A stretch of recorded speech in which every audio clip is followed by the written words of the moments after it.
Morning. 'n beautiful, lekker koppie koffies vanoggend. So I've got a bit of an interesting one this morning, and I want to ask you that when you're struggling to get something, when you're struggling to get to something, when you're working towards something and it's a challenging road, how long do you try for? How hard do you press? How long do you keep going? How much do you put into it? Now, as I'm sitting doing my thing this morning and I'm trying to get ready and trying to find the message and stuff. It's the weirdest day this morning. It was like things were coming, thoughts were coming, and then they're gone. And then the next one comes, and then it's gone. And it was different ones, And as I'm trying to filter through these things, trying to ask God, right, God, what is the message we need to head up this morning? What are we doing this morning? And it it at some point it felt like I was just it's am I trying too hard? Is that why the thoughts keep coming and going? I actually maybe got in the way this morning. I'm trying too hard, that I'm overcrowding what God is trying to say, because God never shouts at you. He's chill. He's very peaceful and gentle generally when he talks to us. And was it me now? Am I being too loud? Am I overcrowding what God is trying to say, what the message is for God?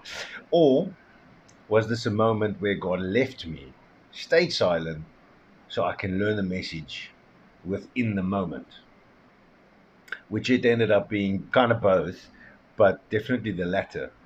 And, you know, because in the end of the day, I still have a message that I need to share. This is, I feel I bound myself by the Spirit over here because I made an agreement with God, between brackets over here, to bring a message daily for a certain period because I felt that's what God told me to do. And I will do it. If I sit here and read out of the Bible straight for you, then I'll do that if I have to. But, you know, yo, but I was sitting here and I was just pressing and pressing and pressing, and I was worshiping and getting into the message and getting into the moment. And then it hit me. It hit me. That's exactly what it is. It's about pressing until you get blessed. Until God blesses you, you get going. Yes, we are blessed, but we need to press. We need to fight. We need to work and keep going until we get what we need, until we get what we're working toward. God will direct it along the way. It doesn't mean because the picture that we had in the beginning is maybe not the picture at the end, but the thing is kind of the same. But God will direct the way there, and you will get it. You just need to keep going. If you sit down on your backside and you don't go anywhere, nothing is going to happen. That's the point over here. So the funny thing about that is before this whole story, I was actually reading about Jacob this morning. And it was quite funny because I was actually reading about the part where Jacob was wrestling through the night with God. And man, he wrestled with him, and by daybreak, yet still, he didn't stop. He couldn't stop. So, just to give you a little bit of context over here, is this was a stage where Jacob was moved away from his deceitful uncle Laban, who deceived him with his wives and stuff. And he was now on his way to go meet his brother Esau. That Now, if you remember, Jacob deceived their father Isaac to receive his brother's blessing, the blessing of the firstborn, and all the great blessings that Esau was supposed to get. With the help of their mother, they deceived Isaac, and Jacob got that. So now he's on his way to go meet his brother after all these years and years later. But the Bible speaks of how afraid Jacob was, that he sent his servants out in front of him. He said stock and presents and all these things out ahead of them to go meet his but. And he also said that he took his wives and his sons and he sent them on to a different place as well. And he remained at a camp for where he stayed for the night.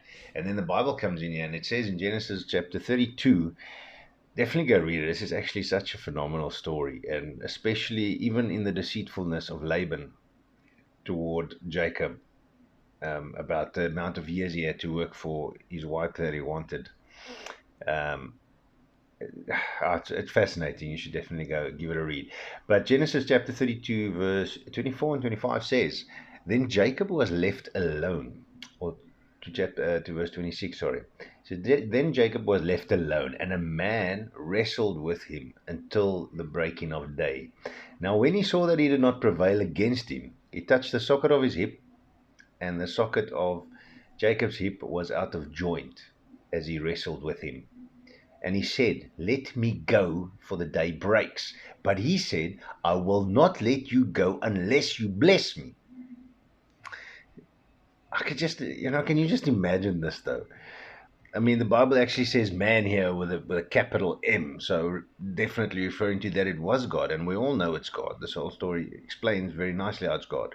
This translation says he touched the socket, his hip. The other translation says he hit him on the hip. But I'm pretty sure if God hits you, you'll know you've been hit, and because of this incident, Jacob was crippled for the rest of his life. But the interesting thing here is he pressed. Even after that, he still pressed, and he said, "I will not let you go until you bless me." You need to press, my friend.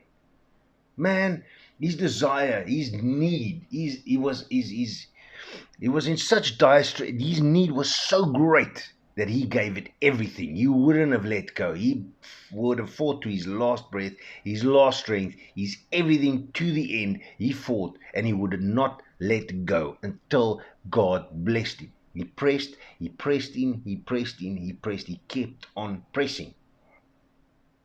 Now, I need you to start thinking of the things that you were working toward, the stuff that you are trying to achieve, the stuff that you're going for, the stuff that you're working for God for, the stuff that you're working in your career for, the stuff that you're working in your life for. Are you in a place where your relationship might be broken with whoever, either your spouse or family, whatever? Have you been working to try and fix that? Or are you working towards that, but you keep hitting dead ends, or you keep hitting walls, or you keep getting all these struggles? That's fine. I need you to start thinking about that though, and the things that you're trusting God for. How far are you willing to fight? How hard are you willing to fight? How long are you willing to fight? How much are you willing to put into this over here?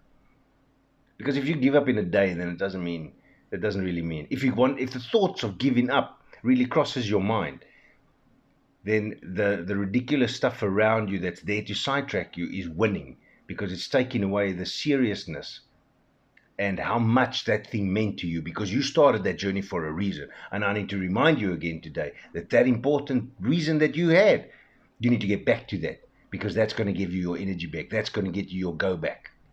Remember why. What is your why? Remember your why.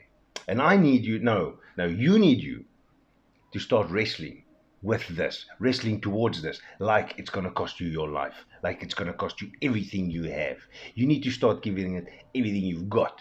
You need to fight until you have nothing left. Don't fight against God, but fight with God. Get on your knees, get into prayer at the times that you need to, which is all the time, as the Bible also says. But get in there and fight, my friend. And then you get up off of your backside, and then you keep going again. Then you get going again.